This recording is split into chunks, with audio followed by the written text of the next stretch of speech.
అవును, మా వెన్నెల బుజ్జి ఏడున్నదో కదా పిలుద్దాం. ఓ వెన్నెల, ఏడున్నవే తల్లి? నీ అవ్వ చింత చెట్లు ఏడగా ఆనత్తనే లేవు కదా, ఇది అదే ఉన్నట్టుంది కదా. అబ్బా చింత చెట్టేనా? ఓ కెమెరామ్యాన్ అన్న, గి చింత చిగురేనా? ఓ చెల్లె, ఏమైందే? ఏమో చెట్ల పొట్టి తిరుగుతున్నావు? పొయ్యిలకు కట్టెలు లేవని కట్టెలు ఏరుకుందామని వచ్చినక్క, గదే పుల్లలు ఏరుకుందామని. నువ్వు కూడా రా అక్క, మంచిగా నీకు కూడా కట్టెల మోపెత్తుదా, ఇద్దరం కలిసి పోదాం ఇంటికి. నా బాధ నాకుంటే ఈమె బాధ ఈమెది. అవ్వ చింత చిగురు ఏడుంది, ఇప్పుడు ఏడుకోవాలి, సంచెప్పు నింపాలి. ఈ కాయలు అదే ఉన్నట్టున్నాయి కదా, ఈ చింతకాయలు ఉన్నట్టే ఉన్నాయి ఉల్లా. అవును. ఓ పోరి, నీ కాళ్ళతనేదో పోతుందే, నాగుంబామా ఏంది? పీక్తావా ఇంత చూసుకో. ఏంది పామ? ఓ కొడుకో, ఏడుంది? ఓ యమ్ముని, పామేదక్క? ఉత్తగానే ఆట పట్టించిన చెల్లె. నీ అవ్వ ఏందక్క, నిజంగానే పాము వచ్చిందేమో అని సల్ల సెమటలు పుట్టినాయి. అయినా నీ ముంగిస ముఖాన్ని చూసి ఆ పామే బూగులు పడి పత్తకు లేకుండా పోతుంది కానీ గా చెట్ల పొంట ఎందుకు తిరుగుతున్నావో గది చెప్పు.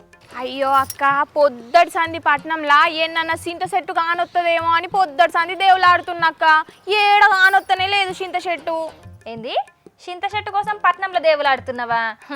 మా తల్లే, ఎందుకే చింతకాయల కోసమా? చింత చెట్టే ఉన్నట్టుందిగా. ఏహే చింతకాయలు ఎవరికి కావాలక్క? నాకు కావాల్సింది చింత చిగురు. మార్కెట్లో చింత చిగురు ధర ఎంత ఉందో నీకు ఎరికేనా? ఎంత ఉండొచ్చు, 100-200 ఉంటుంది కావచ్చు. ఏ ఊరమ్మ నీది? కిలో చింత చిగురు ధర ఎంతో ఎరికేనా? 700 అక్క, 700. ఏంది, చింత చిగురు 700?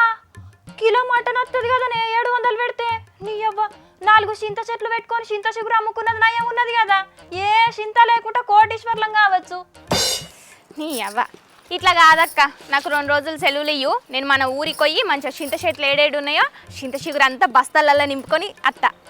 ఉట్టికి ఎగరలేనమ్మా, ఆకాశానికి ఎగురుతా అన్నదట. చెట్లకున్న పూలు తెంప శాత కాదు కానీ చింత చెట్టు ఎక్కి షిటారు కొమ్మనున్న చింత చిగురు తెంపుతావు నువ్వు. ఏం మాట్లాడుతున్నావు అక్క, నా గురించి నీకు తెలియదు. చిన్నప్పుడు బడెగ్గొట్టి కొంచెం మామిడి తోటలకు పోయి మామిడికాయలు తెంపుకొని తినేది ఎరికేనా? ఇంకా అట్లనే కాదు, 3వ కంటికి తెలియకుండా చెట్లు ఎక్కి చెట్లు దిగుతుండేది. అట్లుంటది మనతోని. దొంగ ముఖం దానా, మొన్న నా డ్రాల పెట్టిన నా చెవు కమ్మలు కనబడతలేవు, నువ్వే తీసినావు కదా నల్లికుట్ల దానా. ఏందక్క, ఏదో చిన్నప్పటి ముచ్చట చెప్తే నన్ను మొత్తానికి దొంగని చేస్తున్నావు, నాకేం పాపం తెలియదు. సరే గాని చింత చిగురుకు అంత డిమాండ్ ఉన్నదేందే మరి? ఏం చేస్తారు అక్క, నువ్వే అన్నావు కదా షిటారు కొమ్మని ఉంటుంది చింత చిగురు అని. ఇక ఏడ చూసినా చింత చెట్లు అసలు కానొస్తూనే లేవు, తక్కువ అయినాయి. మళ్ళీ చెట్టెక్కి కొనలకున్న చింత చిగురు తెంపాలంటే సుక్కలు కానొస్తున్నాయి అట చాలా మందికి, అందుకే గంత డిమాండ్ ఉన్నది. అవు అదిగాక ఆరోగ్యానికి మంచిదని కొందరు పచ్చడి పెట్టుకుంటే చాలా మంది అన్ని కూరలల్లో వేసుకుంటారు. చిన్నప్పుడు మా ఇంటి పక్క పొంటే చింత చెట్టు ఉండే, మంచిగా చింత చెట్టు కిందికి పోయి కూర్చొని చింతకాయలు రాలగొట్టుకొని మంచి ఉప్పు కారం పెట్టుకొని తిందుము. ఇప్పుడు ఆ చెట్లు ఏడిపోయినాయో ఏమో అక్క. ఒకప్పుడు ఇంటి చుట్టూ చెట్లే ఉంటుండే, ఇప్పుడేమో చెట్లు తక్కువై అన్ని బంగ్లాలే అవుతున్నాయే. సరే గనక్క, దీపం ఉన్నప్పుడే ఇల్లు చక్కగా పెట్టుకోవాలని వెనకట మన పెద్దలు అన్నారు కదా, డిమాండ్ ఉన్నప్పుడే మంచిగా అమ్ముకోవాలక్క. ఇప్పుడు నువ్వు నాకు లీవ్ ఇస్తున్నావా లేదా? గజ్జెప్పు ముందుగాల, నేను ఇంటికి పోయి మంచిగా చింత చిగురు సంచులల్లో నింపుకొత్తా. లీవ్ లేదేం లేదు, ఇప్పటికే పానం బాగలేదని జ్వరం వచ్చిందని గ్లూకోజులు ఎక్కినాయి అని పూటకు అబద్ధం చెప్పుకుంటా లీవ్లు పెడుతున్నావు, మళ్ళా ఇంకా లీవులు కావన్నా? నీ ఏషాలేం నడవ ఇడ.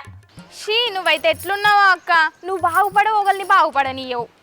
చాలు మస్తు బాగుపడ్డావు కానీ ఆ చెట్లకి వెళ్ళి చక్కగా ఆపిసుకురా. అత్తున్న తీయగా ఏడవకు.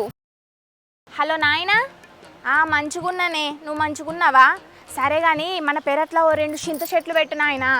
ఇప్పుడు చింత చిగురు కిలో 700 ఉన్నదే, ఇంకా ముంగట బంగారం లెక్కనే ఇంకెంత పిరమవుతుందో మరి. సరేనా? ఉంటా. అత్తున్నది ఇక ఆఫీస్కే.